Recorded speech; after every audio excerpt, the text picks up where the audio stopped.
आएगी कोई आँच और भारत माँ अपनी नम आंखों से बुलाएंगी।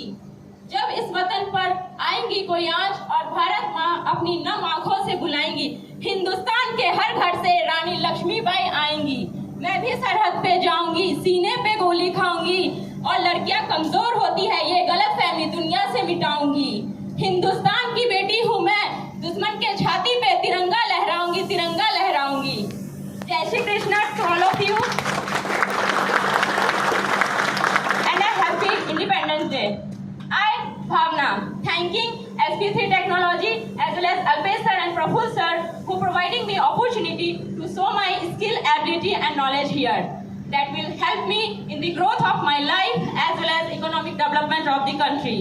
I would like to thanking the members of SP3 who will treating me like a family.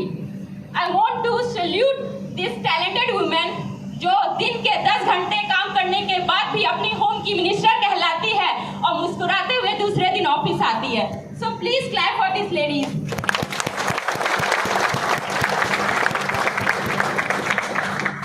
हालांकि ऐसे बहुत सारे चीजें हैं जो हमारे देश के गौरव को बढ़ाती है। फॉर एग्जाम्पल अगर हम जीडीपी ऑफ इंडिया देखें जो कि 1947 में सिर्फ 2.47 लाख करोड़ था, लेकिन अब वो 300 लाख करोड़ है। इनोवेशन और रिसर्च में हम किसी से कम नहीं है। फॉर एग्जाम्पल चंद्रयान योजना, मंगलयान योजना, digital infrastructure, G20 parliament, metro, ये सारे हमारे देश के प्रोजेक्ट ही नहीं बल्कि हमारे देश का गरूर है। As a women in diamond industry यह मेरे लिए गर्व और जिम्मेदारी की बात है, क्योंकि जो प्रोडक्ट हम इंडिया से बाहर एक्सपोर्ट करते हैं उससे न केवल हमारी इकोनॉमी बल्कि हमारी क्वालिटी और कल्चर का भी प्रदर्शन करता है। जिस तरीके से हमारे देश के scientist, engineer, player and doctor हमारे देश की गौरव के लिए कंट्रीब्यूट करते हैं, तो चलिए आज हम एक शपथ लेते हैं कि हम अपने कार्य को इनोवेशन, डेडिकेशन और एक्सीलेंस के साथ करें, जिससे कि हमारी प्रोडक्ट और हमारे वर्क स्किल का प्रदर्शन विदेशों में भी हो।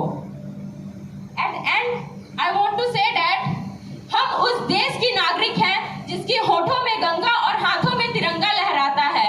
हम उस देश की नागरिक हैं जो कभी सत्यम शिवम सुंदरम तो कभी वंदे मातरम तो कभी पंजाब सिंध गुजरात मराठा द्राविड़ उत्कल गंगा है।